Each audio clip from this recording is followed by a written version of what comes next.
டிஎம்கேவோட பொதுக்கூட்டம் வந்து உப்பளம் எக்ஸ்போ கிரவுண்டில் நடக்குது.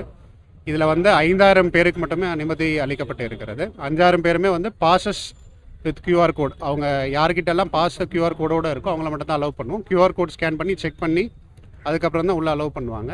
அதே மாதிரி இந்த 5000 பாசஸுமே பாண்டிச்சேரியில் இருக்க ஆட்களுக்கு தான் கொடுக்க நம்ம வலியுறுத்தியிருக்கோம். வெளிமாநிலத்தவர்கள் யாருமே வந்து அலௌடு இல்லை.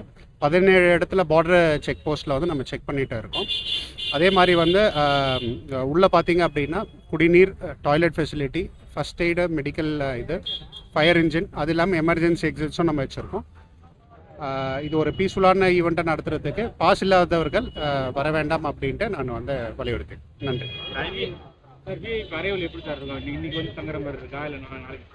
இல்லை, அது சொல்ல முடியாது.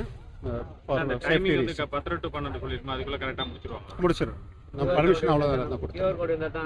கியூஆர் கோடு இருந்தால் தான். தமிழகத்துலேருந்து வர வாகனங்கள் எப்படி சார் நம்ம பார்டரில் செக் போஸ்ட் போட்டிருக்கோம். அங்கேயே நம்ம வந்து பாசஸ் இருக்கான்னு செக் பண்ணிவிட்டு வெளிமாநிலத்தவர் இருந்தாங்கன்னா அலோவ் பண்ண மாட்டோம். நைட்டே வந்து தங்கியிருக்காங்க, நிறைய பேர் தங்கியிருக்காங்கல்ல. இல்லை, அது நம்ம வந்து சோனம்பாளையம் அதே மாதிரி உப்பளம் ரோட்டில் வந்து அங்கே பேரிகேட்ஸ் இருக்கும். முதற்கட்ட சோதனைக்கு பிறகே வந்து பாசஸ் இல்லைன்னா அனுமதிக்கப்பட மாட்டார்கள். உள்ளே வந்து பார்க்கிங் இல்லை. பார்க்கிங் வந்து வெளியே வந்து பப்ளிக் கன்வீனியன்ஸ்க்காக Pondy Marina, stadium back side, old port, இந்த 3 இடத்துல பார்க்கிங் வசதிகள் செய்யப்பட்டிருக்கு.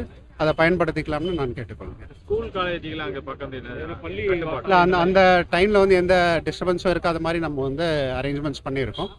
முழு பாதுகாப்பு கொடுத்து எந்த ஒரு இஷ்யூவும் இல்லாத மாதிரி நல்லபடியாக